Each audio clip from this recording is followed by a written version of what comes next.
Kisah akan berfokus pada seorang seniman dubbing tunanetra bernama Rohan. Ini orangnya. Saat ini dia sedang menjalankan aktivitas keseharian di rumahnya dalam kesendirian. Sedangkan di luar rumah ada tetangganya yang masih bocil bernama kita sebut saja Sony, di mana Rohan sempat membantu membetulkan rantai sepedanya yang locot sebelum kemudian bergegas pergi untuk bertemu dengan seorang sahabat.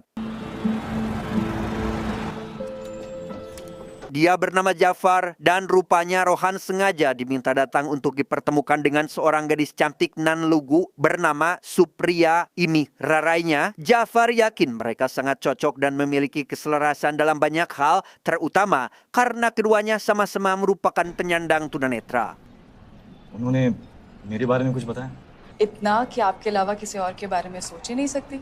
Meski tanpa melihat langsung seperti apa paras cantik yang dimiliki Supriya, namun dari penglihatan secara insting saja, Rohan sudah dapat menilai siapa Supriya sebenarnya, yakni sosok luar biasa yang mempunyai keyakinan serta kepercayaan diri di balik kekurangannya. Atas dasar itulah, Rohan besar harapan untuk bisa bersanding hidup dengan Supriya, meski di dunia nyata minus ditambah minus tidak akan menjadi plus, tapi setidaknya kebersamaan akan dapat saling mengurangi kegelapan antar satu sama lainnya.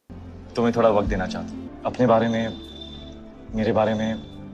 Seiring berjalannya waktu, kedekatan antara keduanya pun semakin terjalin dengan baik. Supriya yang ternyata merupakan seorang player piano di sebuah studio latihan tari, berpadu dengan sisi lain dari keahlian Rohan yang juga sangat menyukai dunia tari. Bahkan Rohan sempat mengajak Supriya berkunjung ke apartemennya yang masih sedang dibangun dari hasil ngedabing yang ia geluti selama ini. Setelah dirasa bahwa mereka sudah saling cocok, maka upaya pernikahan pun digelar seadanya tanpa pelaminan, meja prasmanan. Bahkan sesi foto pun cukup hanya dengan menggunakan kamera ponsel saja, yang artinya resepsi bisa sesederhana mungkin. Karena percuma juga serba mewah jika usia pernikahan hanya bisa bertahan 1 mingguan.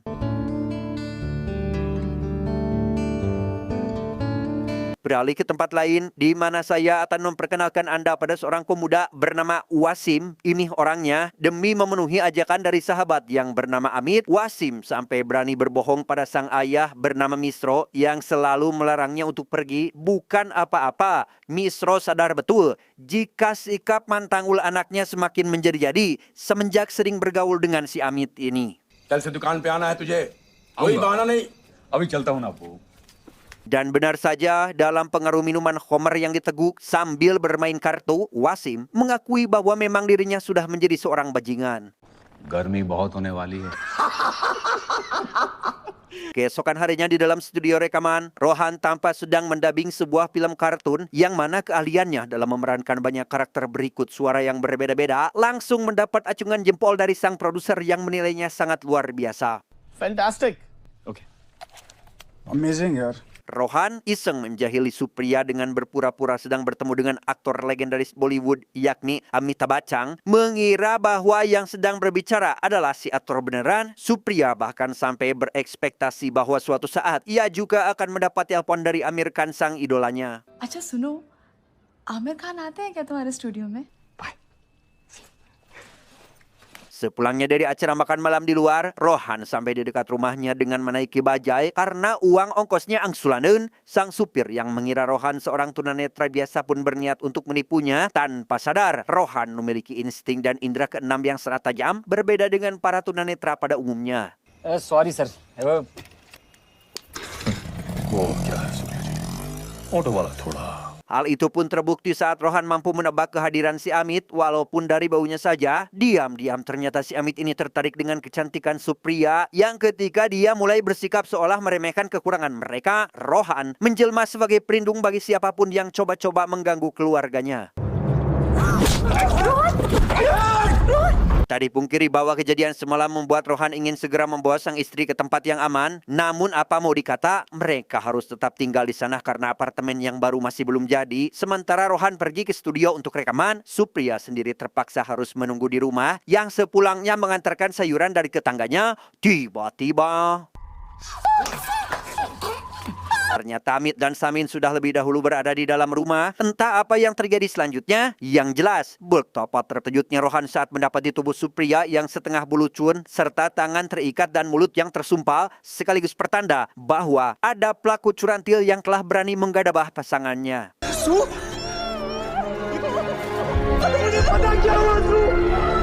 Tanpa menunggu lama, Rohan melaporkan kejadian ini kepada Kapolsek setempat bernama Obay, yang mana saat ini Obay telah menahan Amit sambil menunggu proses pengadilan. Tapi masalahnya, tidak ada saksi dan barang bukti yang cukup untuk bisa melanjutkan proses tersebut, kecuali jika Rohan menyerahkan surat keterangan medis dalam kurun waktu 24 jam.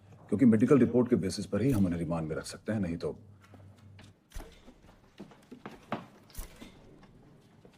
Tak peduli apapun keadaannya, Rohan bersama Supriya lekas pergi menuju rumah sakit untuk mendapatkan surat itu secepatnya. Namun di perjalanan, ada sekelompok pria yang mengaku diperintahkan untuk membawa mereka. Alih-alih dibawa ke rumah sakit, mereka justru disekap dalam sebuah gudang bahan bakar dan baru bisa bebas di keesokan harinya setelah diceburkan ke pantai.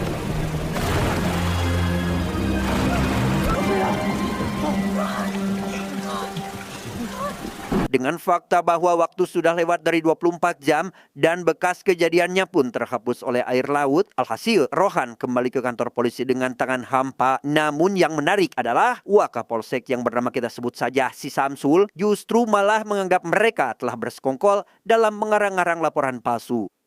मैं सब समझता हूँ पर बहुत शाने लोग हो तुम. Walau bagaimanapun, sikap diam Rohan ini menggambarkan betapa ia tidak bisa menyembunyikan gejolak batin yang tengah dirasakan, rasa bercampur sedih, sampai-sampai ikut berdampak pula terhadap konsentrasinya saat menjalankan pekerjaan. Rohan मैं फोर्स नहीं कर रहा तेरे को. Karena sudah tak bisa dipaksakan, Rohan memilih pulang lebih awal. Maksud hati ingin segera meminta maaf atas sikap diamnya kemarin yang tentu saja akan membuat mental Supriya semakin tersiksa. Tapi ternyata...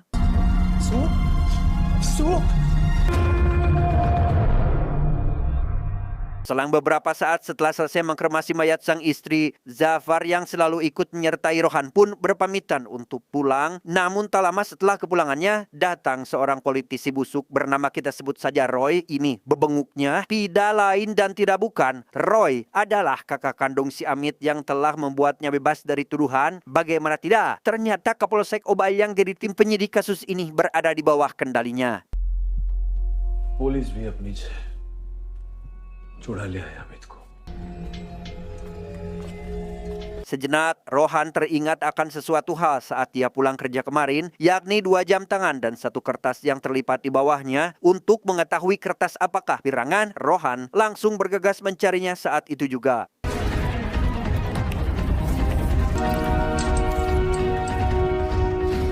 Ternyata kertas itu adalah sebuah tulisan braille yang berisi pesan terakhir Supriya sebelum kematiannya, yang mana dari situ terungkaplah bahwa Supriya nekat melakukan bundir bukan karena sikap diam Rohan terhadapnya, melainkan sesuatu yang lebih jauh membuat Supriya putus asa, yang ternyata penyebabnya karena Amit telah kembali melakukan curantil untuk kedua kalinya.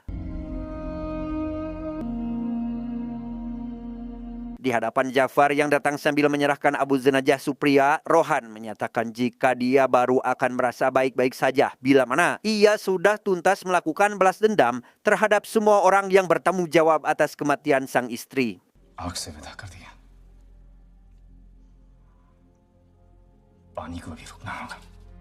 Masih di hari yang sama, Rohan kembali mendatangi Kapolsek untuk bertemu Obay. Alih-alih difasilitasi, Samsul justru malah berbohong jika Obay sedang sibuk menangani kasus penting di luar. Tanpa sadar, Rohan mencium bau ketiak Obay yang diketahui ternyata sedang cumpaguk di meja kerjanya. Choubey साहब मैं आपसे बात करना चाहता हूँ.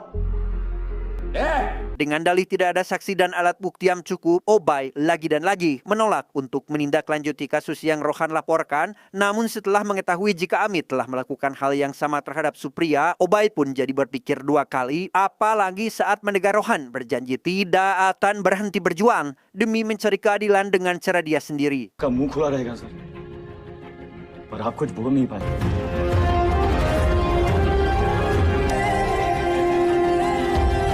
Di saat Saat yang sama di tempat lain, Samsul tampak sedang berada di kediaman Roy, yang mana di situ Amit pun memperkenalkan pada Samsul alias petugas yang ditunjuk untuk menangani masalahnya saat ini. Faktanya, bahkan Roy sendiri jujur bahwa sebenarnya sudah sangat jengkel dengan kenakalan si Amit, terutama dalam hal yang berbau birahi. अब एक कांड आई ना कान तक सीधा पुणे ताई के पास समझ लगा ओ समझ लो Sementara Amit dan Wasim pergi ke sebuah klub malam untuk abok sambil japlin, Rohan diam-diam sudah berada di base camp si Amit yang merupakan sebuah bar terbengkalai. Tak lama, mereka pun datang ke sana dalam pengaruh minuman keras tanpa sedikit pun menyadari jika Rohan telah berhasil mengambil sampel suaranya tepat sebelum mereka bergegas pulang.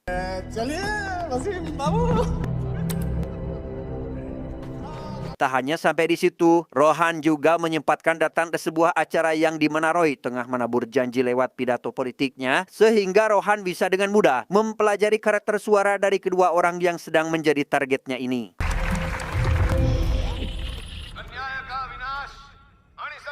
Berlokasi di wartel stasiun, Rohan yang berlatar belakang sebagai daber profesional pun langsung menjalankan aksinya, yakni mengatasnamakan Roy serta menggunakan suaranya dengan sangat persis. Maka Samsul yang menerima perintah untuk menangkap Wasim pun langsung menurutinya pada saat itu juga.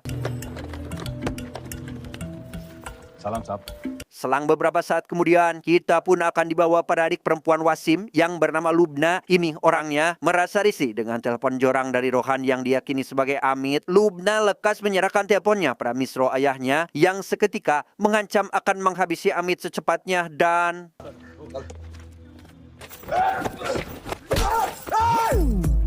Betapa Amit merasa kaget saat Misro tiba-tiba marah atas sikap dia yang mencadol terhadap Lubna. Namun di balik itu, Rohan bahkan menggunakan suara Lubna untuk meminta Amit datang ke suatu tempat dengan diam-diam. Sedangkan Misro yang juga diberitahu Rohan soal pertemuan tersebut langsung menyusul putrinya ke lokasi dan inilah yang terjadi.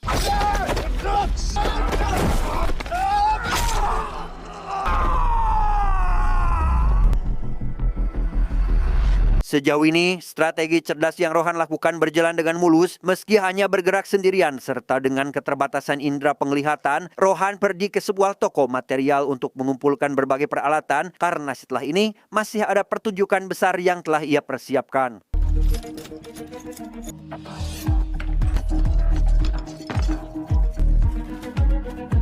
Di sisi lain, Wasim kembali dibebaskan oleh Roy untuk yang kedua kalinya. Hal ini bertujuan agar Wasim tidak terpancing oleh isu tentang apa yang telah Amit lakukan terhadap keluarganya. Dengan jaminan akan memulihkan kesehatan Misro hingga pulih, Wasim setuju untuk tidak berbuat macam-macam. Sayangnya, masih saja tertipu dengan suara Amit palsu yang pura-pura meminta untuk segera ditemui di bar terbengkalai tersebut.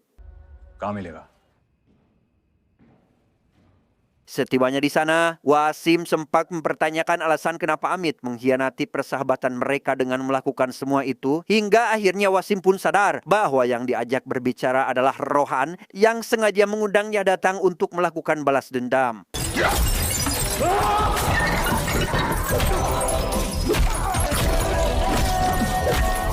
Setelah terlibat baku hantam, Rohan yang telah menyediakan tali berhasil menghabisi nyawa si Wasim yang seolah-olah mati karena gantung diri.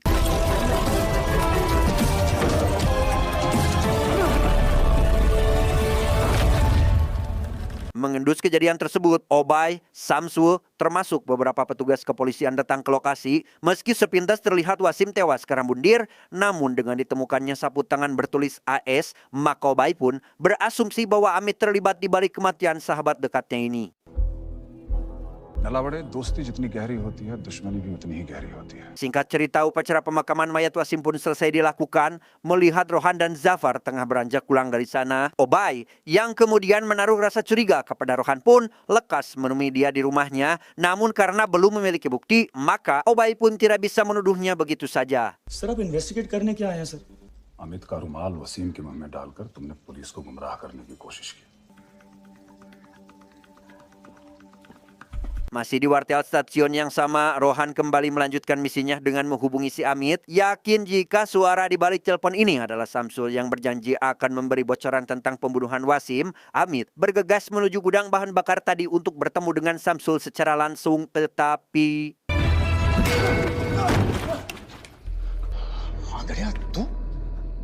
Ya, sebuah hantaman pipa besi mendarat tepat di babatok si Amit. Untung saja dia masih mengenakan helm sehingga tidak menimbulkan akibat yang begitu berarti. Yang ada setelah menyadari bahwa dia telah terkena prank, Amit langsung menyerang balik Rohan dengan cara merebut pipa tersebut.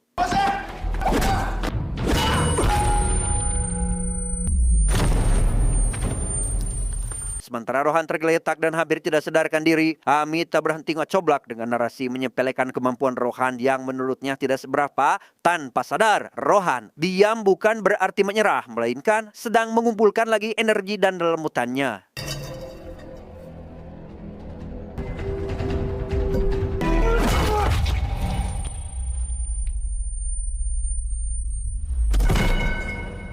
Dalam sekejap saja, Rohan berhasil mengembalikan keadaan di mana Amit saat ini sudah dalam posisi ngebebengkang dengan kedua kaki dan tangan yang terikat. Setelah sempat meminta Roy alias kakak si Amit untuk segera datang, Rohan tegas menyatakan bahwa dirinya adalah seorang seniman dubbing tunanetra yang tidak bisa diremehkan. कलाकार हूँ मैं भी मानता हूँ मानना पड़ेगा मानना पड़ेगा Tak lama, Wahon Fortuner yang membawa si Roy pun tiba di depan gudang. Namun, alangkah semakin paniknya ia saat melihat sang adik tak berdaya di tengah cairan bensol yang mulai menggenang tubuhnya. Naas, pintu gudang yang didobrak paksa hanya menjadi sebab awal untuk sebuah malapetaka dan...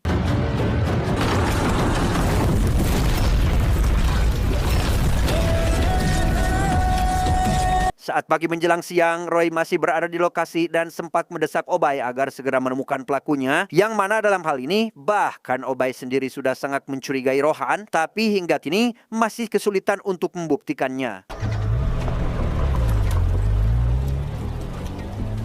Di rumahnya, Rohan dihampiri Sony alias si bocil di awal film tadi untuk membantu menyelesaikan tugas sekolah yang dinilai sangat memberatkan. Rohan berpura-pura sebagai ayah si Sony yang meminta kepala sekolah agar memberi keringanan untuknya. Tanpa sadar, Obay datang dan menyaksikan langsung keahlian Rohan dalam memanipulasi suara tersebut. तो सारे राज तुम्हारी आवाज में हैं। Dengan penuh keyakinan, Obay berjanji akan menyelesaikan kasus ini dalam kurun waktu 24 jam. Lalu beberapa petugas pun dikerahkan untuk berjaga-jaga supaya Rohan tidak kabur. Sedangkan untuk Obay sendiri, ia lantas memeriksa semua riwayat panggilan Rohan sejak kematian Wasim dan Amit beberapa hari lalu, yang ternyata selalu Rohan lakukan di satu wartel yang sama. Namun saat didatangi, wartel dimaksud baru akan dibuka lagi pada esok hari. ये सुबह कितने बजे खुलता है? सुबह 7 बजे खुलेगा साहब Sambil menunggu pemeriksaan, si penjaga wartel yang akan menjadi saksi kunci itulah si Obay menyempatkan diri untuk menemui Roy di kediamannya. Bukan apa-apa, rupanya penyelesaian kasus ini akan Obay gunakan untuk promosi kenaikan pangkat sekaligus mendapat bayaran fantastis dari Roy yang nampak sudah tidak sabar ingin segera melihat Rohan dibawa ke hadapannya. जितना चाहिए लेके जा नाम बता Faktanya, justru Rohan sendiri yang lebih dulu menghubungi Roy tanpa sepengetahuan dari Obay yang demi mengetahui siapa dirinya. Saat itu juga Roy langsung menuju apartemen belum jadi yang disebutkan di awal, di mana Rohan sudah menunggu kedatangannya di sana.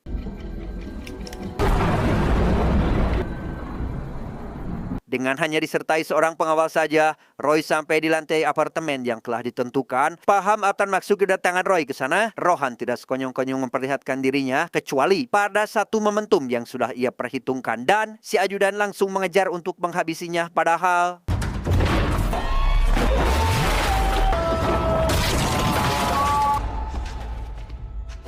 Dengan fakta bahwa si ajudan telah tewas terjelembab ke dalam lorong cadangan pemasangan lift, Roy hanya menggantungkan harapan perlindungan dirinya pada sepucuk pistol. Tapi jangan salah, Rohan memiliki indera pendengaran dan penciuman yang sangat tajam, sehingga ia mampu menghindari setiap tembakan dengan cukup mudah.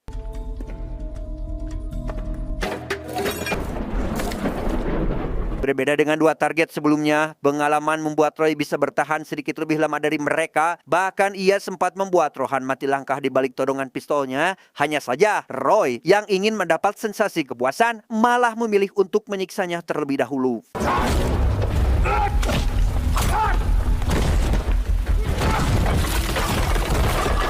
Pada posisi sedang terpojok itulah, Rohan menemukan sebatang paku bekas yang kemudian digunakan untuk mematahkan serangan Roy. Namun demi menghindari terjadinya pembunuhan secara langsung, Rohan justru menggiring agar Roy tewas oleh perangkap yang telah dipersiapkan dengan sangat matang.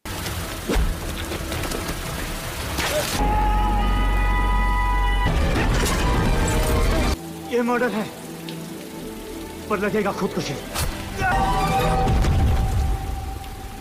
Saat pagi tiba, Obay menemui Rohan dan bertanya kenapa dia bisa bebas keluar padahal semalam rumahnya sudah dijaga ketat oleh kepolisian. Ternyata Zapar bersama 3 wanita bercadar berikut tukang pembasmi serangga yang menyemprotkan asapnya merupakan bagian dari strategi Rohan yang di saat bersamaan Sony berhasil membawa Rohan pergi dengan sepedanya. बहुत दिमाग लगाया तुमने रोहन भटनागर, लेकिन हर criminal crime करने के बाद कोई न कोई सबूत छोड़ जाता है। Sampai di sini Obay pun mengakui jika Rohan memiliki kecerdasan tingkat tinggi yang tidak dimiliki oleh para tunanetra manapun. Namun kembali pada keyakinan terhadap si saksi kunci, Obay dapat memastikan bahwa sebentar lagi Rohan akan ditetapkan sebagai tersangka tanpa sedikit pun menduga. Padahal ternyata si penjaga wartel stasiun itu adalah sama-sama penyandang tunanetra.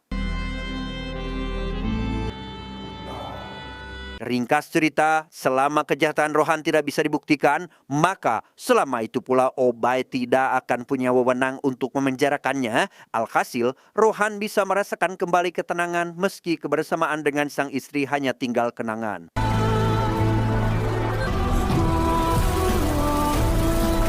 Tamat, ending yang sangat menggarabahkan.